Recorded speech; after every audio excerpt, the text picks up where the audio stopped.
જય શ્રી કૃષ્ણ મિત્રો, સ્વાગત છે આપ સૌનું મારી યુટ્યુબ ચેનલ હું સત્સંગીમાં. મિત્રો, પવિત્ર પુરુષોત્તમ માસના આપ સર્વને જય શ્રી કૃષ્ણ. આપ સૌ આ પૂરા માસ પવિત્ર પુરુષોત્તમ માસની અમિધારા, અધ્યાય, આરતી તથા થાળ આ બધું જ રોજે રોજ મારી ચેનલમાં સાંભળી શકશો. તો આજે જ મારી ચેનલને સબસ્ક્રાઈબ કરવાનું ના ભૂલશો.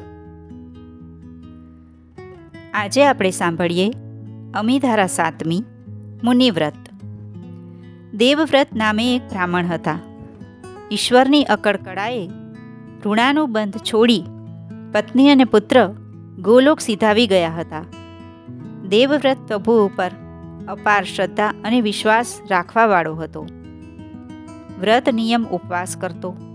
ઉંમર થઈ ગયેલી એટલે શરીર કૃશ થઈ ગયેલું. ચાલી શકાય નહીં, ઉપવાસ એકટાણા થઈ શકે નહીં. એવામાં અધિક માસ આવ્યો છે. દેવવ્રતને ખૂબ ભાવના હતી કે અધિક માસ નાહવું, ભગવાન પુરુષોત્તમ પ્રભુનું વ્રત રાખી ઉપવાસ કરવા, પરંતુ ઉપવાસ થઈ શકે તેમ હતા નહીં, ચાલી શકાય તેમ હતું નહીં. તેથી નદીએ સ્નાન કરવા જઈ શકાય નહીં. મન મૂંઝાયો, કેવી રીતે વ્રતનું નિયમ લેવું. મનમાં વલોપાત કરતો દેવવ્રત સૂઈ ગયો છે. પરંતુ આ શું? આ કોણ છે? પુરુષોત્તમ રાય તેના સ્વપ્નમાં આવ્યા. કહે, દેવવ્રત જાગે છે કે ઊંઘે છે? કહે, પ્રભુ જાગું છું. ભગવાન કહે, તારી ભક્તિ અને ભાવના છે કે મારું વ્રત કરવું, અધિક માસ નાહવું, પરંતુ શારીરિક નિર્બળતાને લઈને તારાથી થઈ શકે તેમ નથી. પરંતુ તું દુઃખી ના થઈશ. એક સમય ભોજન કરજે અને ત્યારે મૌન રાખજે. બંને તો આખો દિવસ મૌન રાખવાનું, કાંઈ બોલવાનું નહીં. મૌન રહીને જ સર્વે કાર્ય જે થઈ શકે તે કરવા. મૌન રહીને મારા નામનો જપ કરવો. જ્યારે સૂર્યનારાયણ અસ્ત પામે પછી રાત્રે તારા દેખાય એટલે કે તારાઓના દર્શન કરી મૌન તોડવાનું અને બોલવાનું કે ઢમ ઢમ ઢમ ઢમ ઢોલ વાગે વાગે ઝાલર સહી, ગોરજી તો આરતી ઉતારે હાથમાં ઘંટડી ગઈ. ધ્રુવજીના તારા ઉગ્યા, સપ્ત ઋષિના તારા ઉગ્યા, સર્વે મુનિઓના તારા ઉગ્યા, પછી અમારા મૌન છૂટ્યા. આટલું બોલ્યા બાદ તારે ભગવાન પુરુષોત્તમ રાયની જય બોલવાની. મૌન છોડવાનું થાય ત્યાર પછી ભોજન લેવાનું. આ પ્રમાણે મૌન વ્રતનો મહિમા અપાર છે. આખો અધિક માસ તારે આ વ્રત કરવું. આમ ભગવાનના કહેવા પ્રમાણે દેવવ્રતે 30 દિવસ સુધી મૌન વ્રત કર્યું. છેલ્લા દિવસે પુરુષોત્તમ પ્રભુના મૌન વ્રત પૂર્ણ કરી ઉજવણું કર્યું છે. દાન દક્ષિણા આપ્યા છે, બ્રાહ્મણોને ભોજન કરાવ્યા છે. આમ ભગવાનના કહ્યા પ્રમાણે વ્રત કરવાથી બ્રાહ્મણ અંતકાળે પ્રભુના વિમાનમાં બેસી ગૌલોક પ્રભુધામમાં ગયો છે. બોલો શ્રી પુરુષોત્તમ રાયની છે. હવે આપણે સાંભળીએ અધ્યાય 7 પુરુષોત્તમ માસ. ગોલોકપતિએ કહ્યું, આ દુઃખીનું દુઃખ કરવા તમે જે કષ્ટ લીધું તેનાથી તમારો યશ વધશે. જેનો કોઈ પતિ નથી તેનો હું પતિ છું. મારું નામ પુરુષોત્તમ છે. આ અધિક માસને હું મારા તમામ ગુણો દાનમાં આપું છું. આજથી આ મળમાસ પુરુષોત્તમ કહેવાશે. સર્વે મહિનાઓમાં તે સૌથી વધુ પવિત્ર ગણાશે. આ માસમાં તીર્થ, વ્રત, દાન કરવાથી વ્યક્તિ ધન સંપત્તિ અને મુક્તિ મેળવશે. આ માસમાં યથાવિધિ પૂજા કરનારના પાપ બળી જશે. ઠંડી, ગરમી અને વરસાદમાં તપ કરનાર યોગી કરતાં પણ પુરુષોત્તમ માસની પૂજા કરનાર વ્યક્તિ જલ્દી મારા ધામને પામશે. આ માસમાં જે વ્રત કરશે તે બધા અનંત ફળ પામશે. હે વિષ્ણુ, ચાતુર્માસ અને અન્ય વ્રતોથી મનુષ્યો સ્વર્ગમાં જાય છે, પરંતુ તે પૂરા થતાં પાછા મૃત્યુલોકમાં આવે છે. જે માનવી પુરુષોત્તમ માસનું વ્રત કરશે તે જન્મ મરણ આદિ વ્યાધિના ચક્રમાંથી નિવૃત્ત થઈ સદાને માટે મને પામે છે. આ સામનું યથાવિધિ વ્રત પૂજન કરનારાઓની ચિંતા આજથી મારી છે. પુરુષોત્તમ માસના આરાધકોના સંકટ દૂર કરવા હું સદા તત્પર રહીશ. કોઈ અજ્ઞાની કે મૂર્ખ આ માસમાં તપદાન વગેરે નહીં કરે તો તેને સ્વર્ગમાં કોઈ સ્થાન નહીં મળે. આ માસનો તિરસ્કાર કરનારને નરક પ્રાપ્ત થશે.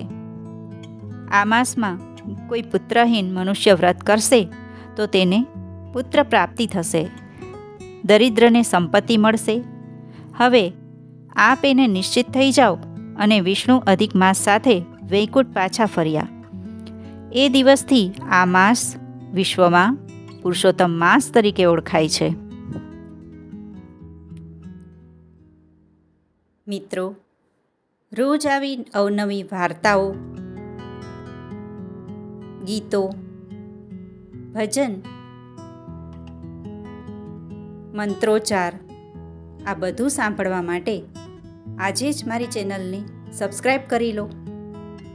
આપ સૌનો ધન્યવાદ. જય શ્રી કૃષ્ણ. રાધે રાધે. ઉતારો આરતી પુરુષોત્તમ ઘરે આવ્યા. ઉતારો આરતી પુરુષોત્તમ ઘરે આવ્યા. ઝીણે ઝીણે મોતીડે ને કુલ દેખી વધાવ્યા રે. ઉતારો આરતી પુરુષોત્તમ ઘરે આવ્યા. મીરાનું વિષ અમૃત કીધું, મીરાએ પ્રેમે પીધું, રણછોડને રીઝાવ્યા રે. ઉતારો આરતી પુરુષોત્તમ ઘરે આવ્યા. સામળ શાહના વિવાહ કીધા, કુંવરને મામેરા કીધા, નરસૈયાને નવાજ્યા રે. ઉતારો આરતી પુરુષોત્તમ ઘરે આવ્યા. ચંદ્રહાસના સંકટ કાપ્યા, ધ્રુવજીને દર્શન આપ્યા, અવિચળ ભક્તિ આપી રે. ઉતારો આરતી પુરુષોત્તમ ઘરે આવ્યા. કુબજા ઉપર કરુણા કીધી, ચંદન લઈને સીધી કીધી, ચરણે રાખી લીધી રે. ઉતારો આરતી પુરુષોત્તમ ઘરે આવ્યા. સુગ્રીવજીની સહાય કીધી, હનુમાનજીને ભક્તિ દીધી, લક્ષ્મણ મૂર્છા વાળી રે. ઉતારો આરતી પુરુષોત્તમ ઘરે આવ્યા. સુદામાના તાંદુલ ખાધા, શબરીબાઈના બોર ખાધા, જમ્યા વિદુર ઘરે ભાજી રે. ઉતારો આરતી પુરુષોત્તમ ઘરે આવ્યા. દામાજીના દુખડા કાપી, બાદશાહને પરચો આપી, માર થયા મોહનજી રે. ઉતારો આરતી પુરુષોત્તમ ઘરે આવ્યા. માટી ખાતા મોહનજીએ માતાજીએ જોયું જઈને, 14 લોક બતાવ્યા રે.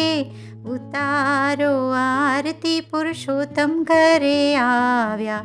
મા શંકરને માધવ મળ્યા, જન્મો જન્મના પાપો ટળ્યા, રમતા રામ રીઝાવ્યા રે. ઉતારો આરતી પુરુષોત્તમ ઘરે આવ્યા. આરોગો પુરુષોત્તમ રાય રે, આ તો ભોજન થાળી, મેં તો જોને પ્રેમે બનાવી. પ્રભુજી તમારે કાજ રે, આ તો ભોજન થાળી. આરોગો પુરુષોત્તમ રાય રે, આ તો ભોજન થાળી. મન રે ગમતા મેં તો ભોજન બનાવ્યા, પ્રેમમાં નાખીધા પકવાન રે. આ તો ભોજન થાળી. આરોગો પુરુષોત્તમ રાય રે, આ તો ભોજન